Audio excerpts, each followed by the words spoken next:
સવારમાં હું બહાર બેસીને કરું છું મસ્ત નાસ્તો. કઈ ભરાઈ ગયું.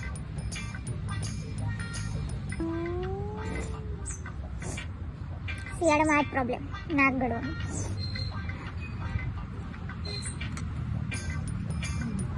સવારમાં નાસ્તો કરવાની જેટલી મજા આવે ને, મેં તો ઊંઘું બી એ જ વાત લઈને કે સવારે કઈ મસ્ત નાસ્તો કરે. માઇક લાગતું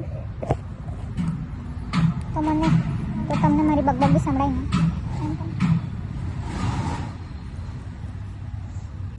આપણે યુટ્યુબ પર 1K સબસ્ક્રાઈબર તો થઈ ગયા છે, પણ વોચ ટાઈમ હજુ બાકી છે. તો વ્લોગ્સ નહીં જોયા હોય ને આગળના તો જોઈ આવજો. ઓકે, તો આપણો વોચ ટાઈમ બી પૂરો થઈ જાય. પછી રેડી થઈને હું નીકળી દીદીના રૂમ પર જવા માટે. કપડાં મેં પાછા ચેન્જ કરી લીધા. मम्मी ने खबर नहीं, बाकी तो गार्ड पड़ जाते અત્યાર સુધી. तो रास्ते में मिल गई मुझे भैंस, पर मैं उनका सामना करने की बजाय साइड से निकल ली, क्योंकि वो लोग मेरे को एक सिंगड़ा मारेंगे तो कहाँ गिरूंगी मेरे को ही नहीं पता. તો દીદીના રૂમ પર આવીને મેં બેસી રહી હતી બહાર. અહીંયા એક મસ્ત ખિસકોલી ખાયા કરતી હતી, મમરા ખાતી હતી મમરા. અહીંયા આવું તો બી મેં કાંઈ ને કાંઈ શોધતી જ રહે, એટલે મારું મોડું જ અહીંયા બી ચાલુ રહી ખાવામાં. તો પછી ત્યાંથી આવતા આવતા બપોરે મેં જોતી હતી મારી સ્ટોરી. એક દિવસમાં મેં સ્ટોરી લગાવું તો મેં 1000 વાર તો જોઈ જ કરતી.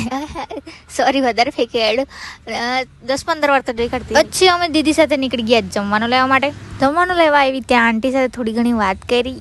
પછી જમવાનું એવું લઈને તે કામ પતાવીને મેં આવી ગઈ સીધી ઘરે એટલે દીદીનો રૂમ. જઈને પહેલા તો મસ્ત ફેસ વોશ કર્યું. યાર તાપમાં રખડીને મેં ટેન થઈ જવાની શું હજુ. પછી મારામાં પાણીની કમી થઈ ગઈ હતી તો પાણી પીવા આવી, પણ કુલર જ ખાલી. વાવ. પછી ફટાફટ પાણી પીને હું બેસી ગઈ જમવા માટે.